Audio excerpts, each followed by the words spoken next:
Thank you for watching State and Local. I'm Anne Marie Battistone, and this is Norfolk Public Access. I'm very pleased to have another candidate for town office. This is the third in a series of interviews. And with me today is Scott Bugbee, who is presently Selectman, and he's running for re-election. Correct. Oh, Thanks, Anne Marie. Oh, I it's appreciate a pleasure to be you here. coming. Oh, I'm glad. I'm happy to be here. Oh, that's good. Now, I just want to, somebody had asked you at the candidates night, and you were talking about working together with other members. Sure. What was that? What was it? What you might want to do? What was that question? Oh, do you remember? It was yeah. like, Could you?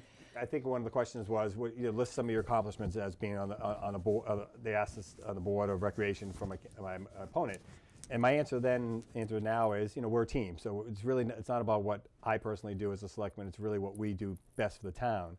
And I did give one example of working collaboratively with my colleague in Rentham when we were trying to get a no-through trucking done on Union Street. As you know, a very small street in need of pothole repair, but also a lot of children would use that street to get to school.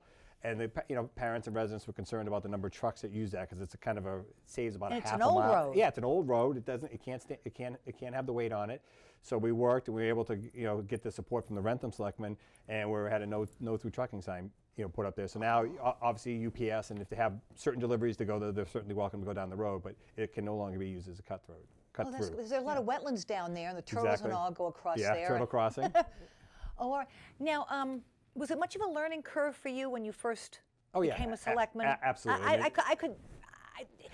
Does it take a certain amount of knowledge prior to doing that? Did you feel that you? Yeah, good question. I mean, I'm still learning, by the way. You're learning all the time. I mean, I always say, you learn something new every day in your day job or your night job as selectman. I think, the most important thing you can bring is an open mind, willingness to listen, and then a willingness to put the time and effort into to learn things like the budget. You have an experience with finance. Yeah, I have a degree in finance from the University of Vermont. I used to manage people's personal portfolios, so I have a strong background in finance and sales and marketing. And I think that helps because, again, sometimes you have to sell things, meaning you have to sell your town, you have to get prospective people to come to town, you have to work with other towns and other people. Get people to trust you. Exactly. And I think I have a good ability to do that. I mean, I'm very sincere. I mean, I enjoy building relationships with my clients in my professional career and also with folks here in town. So now, when did you move to, how long have you lived in Norfolk? My wife and I moved here when our son was 1 in 1994. February 1994 we moved in. That was one of the first houses on Medway Branch that was being built. There was supposed to be 3 or 4 houses built there. So we were living in Norfolk at that time. And then we bought and we lucked out. We got here in town and loved it ever since. Oh, and now where were you before that? We were living in Norton, Mass. We had bought a townhouse there. Oh, in Norton, yeah, right. my wife was working in Canton and I was working in Milford. Oh, I see. So now, were you from Vermont? No, I grew up in Holliston, Mass, so about 10 miles from here. But you went to UVM. UVM, yep. And I met my wife at UVM, and she grew up in Brockton, Mass. So I've born and raised my whole life in Massachusetts. How funny, the two of you. Now, what are some of the things that you've been involved in town? I mean, we might want to talk about that because the issue with being a selectman, as you say, I mean, is really collaborating and working with. And accomplishing, learning about what goes on in the town. But what else have you been involved in? Well, when my children were young, my son was very active in the KP marching band. He started when he was an 8th grader. My wife was actually really involved with that. At the same time, my daughter was playing youth soccer. So I remember getting solicited to sign up. I wanted to become assistant coach because I had no soccer experience. I didn't play soccer when I was growing up. And the gentleman who was running the program at that time said, "No worries, Scott. I'm going to make you the head coach, and I'm going to send you to a school, course to learn how to coach soccer." So I was a little nervous. I mean, again, I've never done it, but I was lucked out because one of my assistant coaches he played soccer in his youth, so he was wonderful. So I started coaching. Now, why do you think he wanted you to be the head coach, even though was it a personality thing, or what was that? It was because I raised my hands. I volunteered, Anne Marie. It was they needed coaches, right? I mean, that's what you give back. Like when you work for Lions Soccer, I mean, they either want you to participate in helping fundraise or clean rake the fields, and I wanted to get involved in the coaching side because I used. Way before I had kids, I used to coach youth baseball back when I lived and worked in Holliston. So that was my sport I played. So I coached that, and I really enjoyed it. It was kind of weird because I didn't have kids at the time. We were just newly married, and my best friend and I were coaching 8th graders playing baseball. Now let me ask you: are the warrant articles already set? Yes, the warrant articles are set. The warrant is closed. can be reopened if need be, but the articles are set, and we just actually recently numbered them, so the order that they come up in during the town meeting. How are they numbered? They Randomly? Is it some kind of generally what we do is what we call boilerplate warrant articles are at the beginning of the session. As you know, one to authorize the election, two to then we try to get the budget as early on as in the process, because that's where we need the people's input. It's their money, right? Selectmen have no authority to spend any money unless it's voted on and agreed on at town meeting. So that's very important. So we get that out there done first, and then we look at things where we want to try to get where we want as much and need as much engagement as possible from the citizens, right? I mean, that's one of the things we talked about at Candidates Night. How do you get more people active? And that's one of the frustrating things for anyone in town. It's their town. I mean, they choose to come when they want. Seems kind of stuck, though, doesn't it? It does. People have been talking about this for the longest time. yeah. David Rosenberg and all these other people, that have been, lamenting that. Yeah, it's an issue. I mean, because things are decided upon about what's going to happen for our town. 200 people, and they're very knowledgeable people. They come in town with great questions, and then they leave. And then they leave if the issue's up. So I think it's endemic. I think in any town in Massachusetts. Honestly, it's I think it boils down to people have busy lives. I mean, it doesn't mean you shouldn't go, but by the time they get home from work, they might have after-school programs. They have a lot of things going on, and I think. What you wanted, I think we've done a great job, town meeting's done a great job of moving along. I mean, where it's not, those 3-day sessions like you used to see years ago or go on and on. Right. So I mean, all the right steps are being taken. It's just, I don't have a magic wand to say, how can we get 300 people? I mean, we're over 6,000 voters, it should be there. It's funny because I lived in Medfield before I came here, and I remember, and I wasn't that involved, but I did go to one of them. I did go to one because I lived there for about 5 years. I know I went to at least one, and it was packed with people. Yeah. And there had to have been easily, 300 or 400 people there. That's amazing. I mean, I don't know if it was because maybe there was a school issue or just more engaged. I think times of, again, today's that was days, that was 1994. Yeah, a lot's going on with people's lives, and I respect that. I mean, again, that's people put judgment in the elected officials or the appointed officials, and then if they have an issue with that, hopefully, they'll come to us or come to the meetings and express their opinion. And that's important. Now, what's going on? If you don't mind discussing, what's going on with the move to bring more business into town? The reason I'm asking you is that I happen to talk to the fellow that owns that car wash. Oh yeah, Mike. And Mr. Bugbee. I mean, I think he would have said this. I mean, he didn't know me. I mean, he would have said this to anybody. I mean, he said he had a terrible time. It was difficult. I think location-wise. I mean, he wants to be on 1A. So the location is. The Route 1A corridor and Route 115 down where he located his cottage car wash is ideal for the kind of development we want in town, which drives revenue. Oh, sure. I think his the issue with that property was it kind of abutted different properties, so it was a little bit tough on getting frontage on the road. So I think over the years we've seen Norfolk's worked. Our planning board and hiring Ray, our town planner, I think was a godsend for us because he's able to work proactively with interested parties that want to come to town, whether they want to locate a business here, residential, anything. I think nowadays we're out in front of the development a little bit, as opposed to them coming and going to the planning board or the zoning board kind of unprepared on what needs to be done in order to get permitted and get your building or up and running. So I think Ray's done a really good job working closely with our colleagues on the planning board.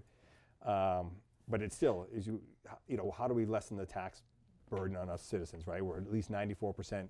Residential tax base. So, it's all that what we talked about before, smart growth. I mean, development along Route 1A, you see the Pineville Medical Building, great building, great for the town, I think, brings traffic into town.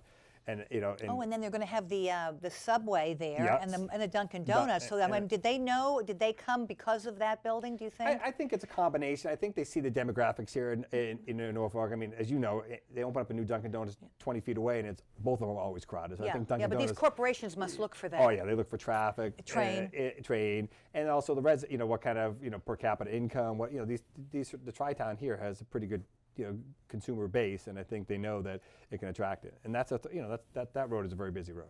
Now, isn't there another gas station coming into town? Yes, that would be part of that complex. There is a gas station. It would be a golf gas station. What is that? Oh, golf. Yeah, golf. Yep. But it's self-serve, right? I believe it's going to be self-serve. Yes. Oh, I haven't seen the final plans. I mean, but I think so. Because it'll be a little cheaper then. I mean,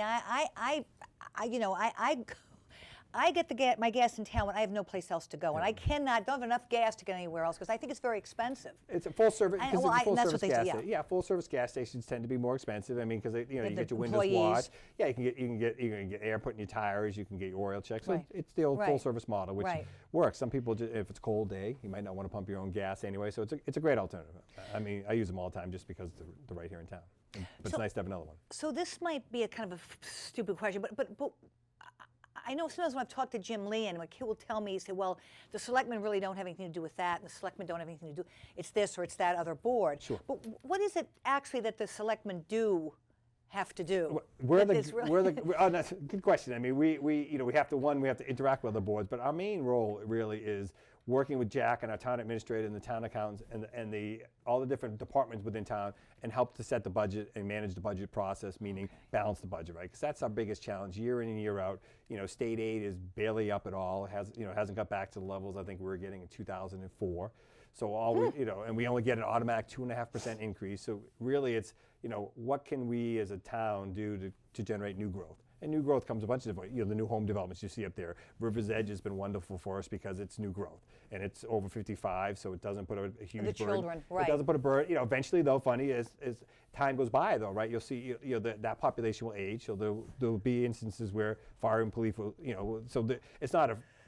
doesn't mean to put no burden on the taxpayers, but it doesn't have the effects on the schools like you see with, big housing developments and stuff like that. So I think that's the chief role of the selectmen. I mean, I think, and then working with the planning board and the planner to promote Norfolk. Why is it good to come here? I mean, you and I both know I think it's a great town and will continue to be a great town. So if people have an issue with something, when would they come to you three as opposed to going to one of the boards? I think that one is they're welcome to come to us anytime, even if it's not a question that the Board of Selectmen can answer. Like if it's like a neighbor issue or something like that. I think it's always, I think whether, us and Jack Hathaway, our town administrator, are the folks to contact. Because I look at it this way, Anne Marie, if I can't answer the question, I'll help find an answer and put you in touch with someone who can answer it. So if it's an issue with a neighbor and you think it has to do with maybe building a shed that's too close to your property, that would probably go to the planning board and zoning board. But they can come to us as a point of contact because that's our job. I mean, right. I welcome that. I know people think it's not intimidating. Send an email. Jack is very responsive. I'm sure people wish every 5 seconds it was answered, but I've found nothing but responsiveness throughout town hall and the employees. I mean, again, everyone has a bad day or whatever, but they care about the town. They care about their job. So come to us. So you would say that you think that besides having because I think Jim has some familiarity with finances through insurance or something through his career, sure. And so would you say that is really, if you had to have a knowledge base to start, would you say that the finances would be? I think that would be the most helpful, and the willingness to listen and be collaborative. Because again, we're only a 3-person board. We're not going to agree on everything, but you also have to respect each other and respect the town and what we're doing. I mean, I think it's, if I have an issue with another board member, I'm not going to bring it up on television or embarrass someone like that. Hopefully we have good dialogues and come to a conclusion, and then we still are, there's still 3 folks that make have an opinion and do what they think is best for the town.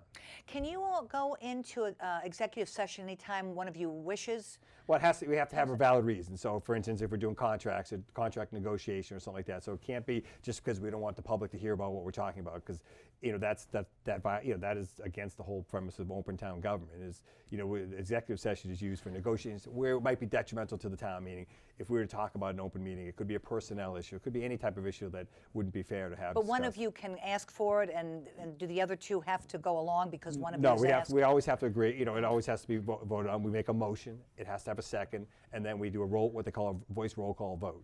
So if there was a reason that 2 out of the 3 did not want one, if we couldn't get a second on the motion, it wouldn't happen. In my 3 years, it has not happened to me. Well, I remember when I moved here in '95. At that time, I could watch. Right now, the service I have, I can't watch Norfolk Public Access. But I was astonished because I'd been very active in Medfield, and I was astonished the way people were mic'd. You couldn't hear anything. You couldn't. I mean, it was just, and straining to hear. It's difficult. And I just thought, but I think it's okay now. It's better. I mean, but I thought I said, why are people tolerating this? Yeah, it's again, we don't want to. We try to, when people come to our meetings, which they're not widely attended, sadly. Again, we mentioned the candidates night about having an open forum, and our meetings are open to the public. I would encourage people to come. Obviously people come when the issues, and they directly affect them. can see your agenda ahead of time if they don't want to stick with the whole. It has to be published 48 hours in advance. On the site. On the site, yep. And so virtual Norfolk. Yeah, virtual Norfolk, and there's a whole site. You can actually subscribe to any. You can go to a site and you can subscribe and get notices. That's something new, isn't it? Yeah, I think Sean Dooley set that up as town clerk, which is wonderful. So I get an email whenever there's obviously a board of selectmen meeting, but I also liaison to the board.